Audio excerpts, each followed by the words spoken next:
Aisha had built her life from the ground up. In Lagos, she was known not just as a successful entrepreneur, but as a woman who carried her ambition with grace. Her businesses thrived, and she had a reputation for sharp decision-making and fairness. Her son, Jelani, admired her deeply, while her daughter-in-law, Nia, often stayed close, smiling politely but sometimes lingering a little too long in Aisha's office. One rainy evening, everything changed. Aisha was driving home after a long day of meetings when a sudden crash threw her world into chaos. The sound of metal twisting and glass shattering echoed in her mind for only a moment before darkness claimed her. She was rushed to the hospital, and despite the frantic efforts of doctors, she slipped into a coma. At the hospital, the waiting room felt tense and uncertain. Jelani paced, his face a mask of worry, while Nia hovered near the edge of the bedsheets, asking the nurses repetitive questions and offering small gestures of concern that seemed almost rehearsed. Aisha's loyal staff arrived in quiet pairs, their faces etched with fear and confusion. Everyone could see her vulnerability now. This invincible woman, who had commanded boardrooms, lay still and fragile, completely dependent on others. Even in that quiet chaos, small tensions began to surface. Family members exchanged glances, whispers filled corners, and the subtle discomfort between Nia and the staff hinted that this accident had opened more than just physical wounds. It had cracked open a window into the complex dynamics of those around. For Aisha, the fight she had always waged in business would soon take on a far more personal and dangerous dimension. Nia's visits to the hospital became almost daily. At first, Jelani thought she was just worried, but her concern soon felt like it had a layer of performance.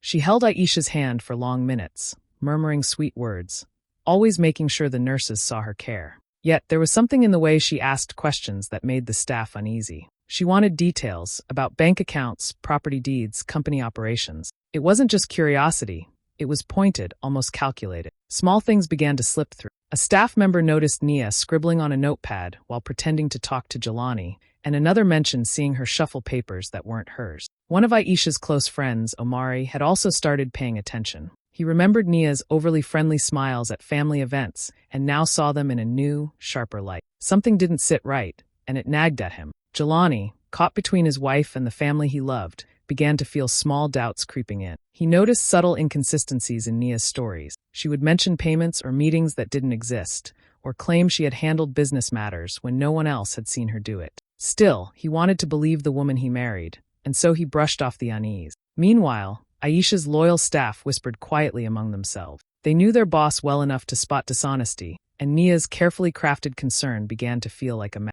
Papers went missing, signatures looked different, and questions about company finances came at odd times. Each small incident added another thread to the growing tension. The hospital felt heavier now. Behind the machines and sterile white walls, suspicion was taking root. Everyone close to Aisha had to ask themselves the same silent question. Who could they trust while she lay unconscious? Friends and family walked on eggshells, and Nia's polished concern seemed increasingly like a trap. With every visit, the stakes grew higher, and the sense of danger, quiet, creeping, and almost invisible, made it clear that Aisha's fight was far from over, even while she slept. After weeks of hovering around Aisha's hospital bed, Nia's presence started to shift from concerned daughter-in-law to someone with a clear agenda. She began taking control of Aisha's business accounts, saying she just wanted to keep things in order, while Aisha recovered. Jelani, desperate to believe the best, nodded along, trusting his wife and hoping it was temporary. Nia reassured him at every turn, her voice soft but persuasive, promising that she would handle everything until Aisha woke up. At first, the changes were subtle. A few transfers here, a couple of payments there, all under the guise of efficiency. But soon, friends and some extended family started noticing inconsistencies. Some invoices were missing, certain properties seemed to be sold or transferred quietly, and rumors began to circulate about money disappearing from accounts. Yet, with Aisha in a coma, there was little anyone could do. The law required the account holder's authorization, and without her voice, resistance felt impossible. Nia's confidence grew with every small success. She started making bolder moves, selling assets outright and rewriting documents so it looked as if she had the right to do so. Jelani, though increasingly uneasy, kept justifying her actions to himself. After all, she seemed competent and the bills were being paid. His trust, however, began to wobble as friends whispered behind closed doors and staff exchanged worried glances. Omari, who had been quietly observing, noticed patterns that didn't add up. Every new action by Nia seemed premeditated, yet she cloaked it in the language of care and necessity. The staff grew more cautious, documenting details quietly, sharing their concerns in hushed tone. They feared the day Aisha would wake up and find her empire quietly dismantled piece by piece. As weeks passed, tension built like a storm ready to break. Nia's greed was no longer hidden behind polite smiles. It was sharp, methodical, and dangerous.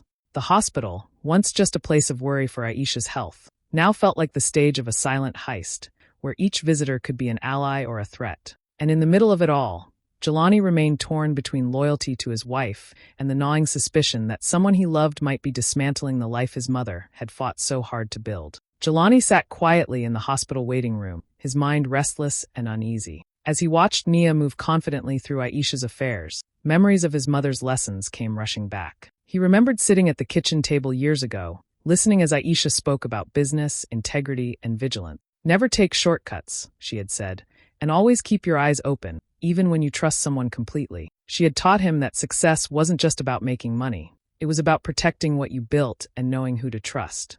Those words suddenly felt urgent and alive. Meanwhile, Omari had been watching too. He had known Aisha for decades and understood her instincts better than anyone. From the moment he noticed Nia's odd questions and the little changes in the company record, a sense of alarm settled in. Something about Nia's calm confidence didn't feel right. Omari began connecting the dots quietly, reviewing documents, tracking financial records, and noting discrepancies without drawing attention. Each small detail pointed to the same conclusion. Nia was not acting in Aisha's best interest. But Omari knew he had to be careful. With Aisha in a coma, any sudden confrontation could make things worse, or worse still, alert Nia. So he moved slowly, gathering proof while protecting Aisha's reputation and her assets. Every receipt he photocopied, every account he double-checked, was a small step toward reclaiming what had been taken. He even started coaching Jelani, nudging him to remember his mother's lessons, helping him see the inconsistencies he had been trying to ignore. Even in the hospital's quiet, tense corridors, the first seeds of a comeback were being planted. Aisha's empire was under threat, but with Omari's careful vigilance and Jelani's growing awareness, there was hope. The foundations of trust and integrity that Aisha had instilled in her son were starting to work quietly behind the scenes. Each action Omari took, each observation he made, was a silent promise.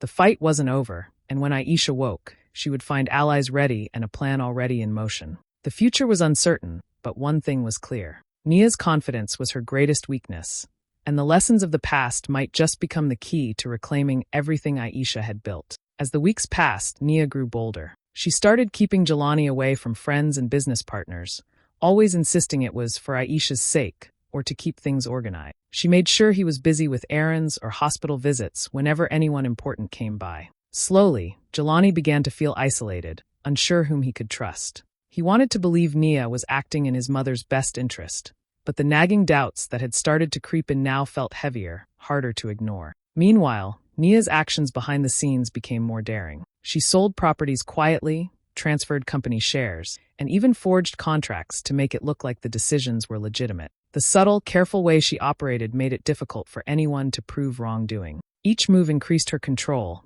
and fed her growing confidence. It was like watching a shadow slowly spread across a room, almost invisible at first, but impossible to ignore once it filled the space. Family gatherings, once full of warmth and laughter, began to feel different. Some relatives started noticing things that didn't sit right. There were whispered questions about why certain properties were missing, why money had moved without explanation, why Jelani seemed withdrawn and nervous.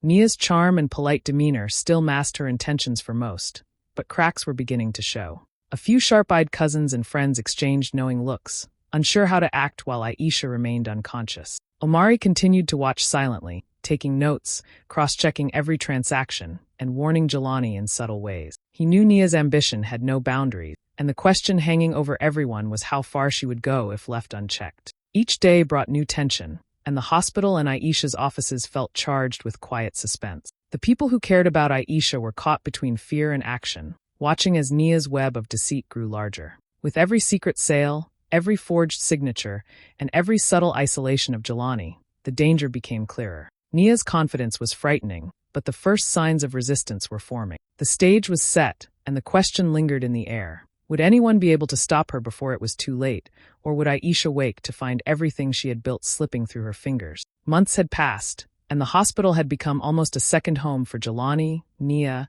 and the small group of loyal staff who refused to leave Aisha's side. Then one quiet morning it happened. Aisha's eyes fluttered open, her fingers moving slightly as she took a slow, deep breath. The monitors beeped urgently, but her gaze was sharp, clear, and alert. She was awake. For a moment, the room spun around. The soft hum of machines, the sterile smell, the anxious faces, it all felt unreal. She was disoriented, unsure how much time had passed, but something instinctive clicked. Her mind, trained over decades of running businesses and making high-stakes decisions, began to take stock. She noticed small things immediately: a stack of unfamiliar papers on the bedside table, subtle changes in the schedule of visitors, a faint tension in Jelani's voice. Something wasn't right.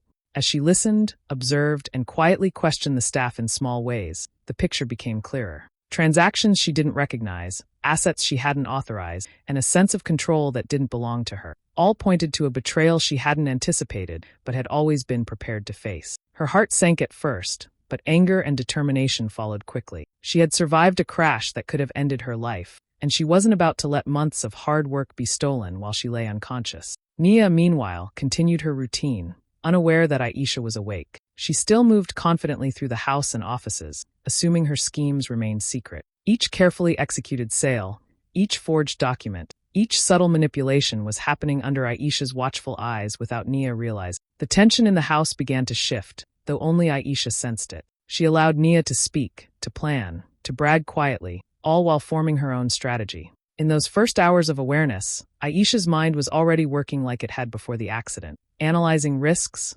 mapping out allies, and noting weaknesses in Nia's plan. The room that had once been a place of vulnerability now became the center of her careful observation. The shock of betrayal mixed with the clarity of purpose, and Aisha understood one thing perfectly: the game had changed. She was awake, aware, and ready. Nia's confidence was about to meet the force she had underestimated, the woman she had thought powerless.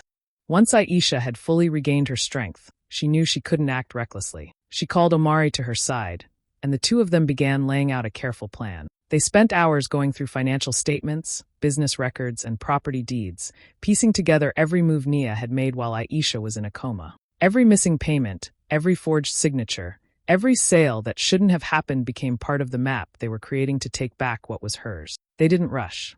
Aisha insisted on being methodical. They contacted trusted lawyers in secret, asking discreet questions about legal loopholes and ways to reverse unauthorized transactions. Omari cross-checked every detail, making sure nothing could slip past them. Even the smallest mistake by Nia could be turned into evidence.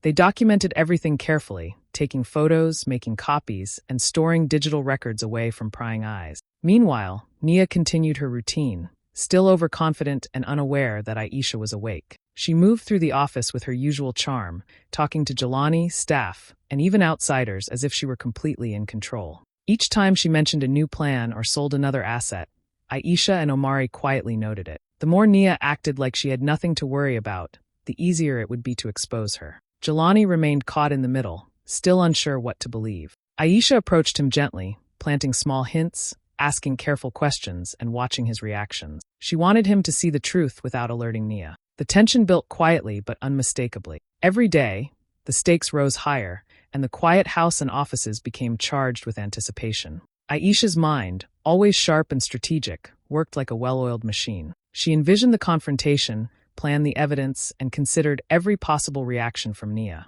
Each step was calculated, each move deliberate. Suspense hung in the air, though only Aisha and Omari fully understood it. They were readying themselves for the moment when the carefully gathered truth would finally be revealed, and when Nia's arrogance would meet the consequences she had never imagined. For the first time in months, Aisha felt the control returning to her hand. The comeback was no longer just a hope. It was a plan, precise and unstoppable, built on patience, intelligence, and the unwavering knowledge that justice was within reach. Aisha called for a private meeting, carefully choosing the time and place. Family members, close friends, and key business associates gathered in the conference room, curious but unaware of what was about to unfold. Nia arrived confident, smiling as if she were still in full control, while Jelani walked in hesitantly, sensing the tension in the air. Aisha remained calm, her presence commanding the room, her eyes steady on everyone present. Once everyone was seated, Aisha began to speak. She told the story of her accident and recovery, keeping her voice steady but firm. Then she shifted focus, presenting stacks of documents, receipts, and digital records that detailed every unauthorized transaction, every forged contract, and every property sale Nia had orchestrated while she was in a coma. The room went quiet as the evidence was laid out, each detail clear and undeniable. Jelani's face changed from confusion to shock as he flipped through the document. He realized painfully how much he had trusted Nia and how blind he had been to the warnings he had ignored. His heart ached at the betrayal, but he couldn't argue with the facts staring him in the face. Friends and associates whispered quietly among themselves, astonished at the scale of the deceit. Nia's confident mask began to crack. Her smile faltered, her hands trembled slightly, and the smooth explanations she had practiced dissolved under Aisha's calm authority and the overwhelming proof. Every attempt to deny or justify her actions fell flat. The arrogance that had carried her through months of manipulation collapsed entirely in the presence of Aisha's composure and meticulous evidence. By the end of the meeting, the truth was undeniable. Nia sat silently, powerless, while Aisha's voice carried across the room, steady and resolute. Jelani finally looked up at his mother, guilt and relief mingling in his eye. He understood the full extent of the betrayal, but also the strength and intelligence that had always defined her. The meeting ended with no dramatic outburst, just the quiet weight of truth settling over everyone present. Aisha had reclaimed her authority, exposed the fraud, and reminded everyone of the woman she had always been, vigilant, clever, and unshakable. Nia's reign of manipulation had ended, and the room, once filled with tension and uncertainty, now held a sense of justice and clarity that no one could deny. After the confrontation, the next steps unfolded quickly but carefully. Lawyers who had been quietly preparing for weeks moved in to reclaim Aisha's stolen asset. Bank accounts were restored, properties were returned, and business shares were transferred back to her name. Her loyal staff, who had remained steadfast through the months of uncertainty, finally saw the security of their positions return. The relief in the office was palpable. The tension that had shadowed every decision lifted as order and fairness were restored. Nia faced the consequences of her actions swiftly. Legal proceedings began, and news of her deceit spread, bringing public shame. Her carefully constructed facade of charm and competence crumbled in court and in the eyes of family, friends, and the community. The arrogance that had driven her schemes now became a cautionary tale about greed, deception, and underestimating others. Aisha watched the proceedings with a calm, measured satisfaction, knowing justice was not only served but also clearly visible to all. Jelani, who had been torn between loyalty to his mother and trust in his wife, finally confronted his own mistakes. He approached Aisha quietly one evening, his eyes full of regret. "I should have seen it sooner," he admitted. "I should have listened to you." Aisha embraced him gently, forgiving but firm. They spoke about trust, vigilance, and the importance of facing difficult truths together. The reconciliation was emotional but healing, marking a turning point in their relationship. Through it all, Aisha's intelligence, patience, and resilience shone. She hadn't acted impulsively or out of anger. She had planned, observed, and waited for the right moment to reclaim what was hers. Her calm strategy had not only restored her wealth and influence, but also reinforced the values she had always believed in: integrity, diligence, and clear judgment. By the time the legal battles concluded, the story had become one of triumph over betrayal. Aisha had not only recovered her business and personal assets, but also strengthened her relationships with those who truly cared for her. Justice had been served, but more importantly, lessons were learned about trust, vigilance, and the quiet power of patience and intelligence. The house, the office, and her life were finally at peace, and Aisha could begin to move forward, stronger and wiser than ever. Aisha's story quickly spread across Lagos and beyond, capturing the attention of people from all walks of life. News outlets covered her miraculous recovery and the clever way she had reclaimed everything that had been taken from her. Social media exploded with posts, shares, and comments. People couldn't stop talking about the woman who woke from a coma to reclaim everything. Memes, videos, and heartfelt messages flooded platforms, turning Aisha into a symbol of resilience and determination. With her life and business restored, Aisha didn't just focus on herself. She rebuilt her companies with renewed energy, introducing new projects and strengthening old ones. But she also remembered her community. A portion of her regained wealth was directed toward initiatives that supported young entrepreneurs, education, and local programs in Lagos. She wanted her experience to inspire others, proving that setbacks, even the most devastating ones, could be overcome with patience, intelligence, and perseverance. Friends and colleagues watched in awe as she balanced business success with meaningful impact. Jelani and Omari stood by her side, helping manage the growing enterprises and community projects, and the family bond that had been strained slowly healed. Aisha's story became more than just a tale of personal triumph. It was a lesson in resilience, strategy, and moral strength. The moral of her story resonated everywhere. Greed and betrayal can lead people to think they are untouchable, but underestimating a determined and strong person can backfire in the most dramatic way. Aisha had shown that patience, careful planning, and integrity are powerful tools, not just in business, but in life. Her journey became a source of inspiration, a reminder that even in the darkest moments, strength and intelligence can turn fate around, leaving a legacy that inspires countless others to rise above adversity.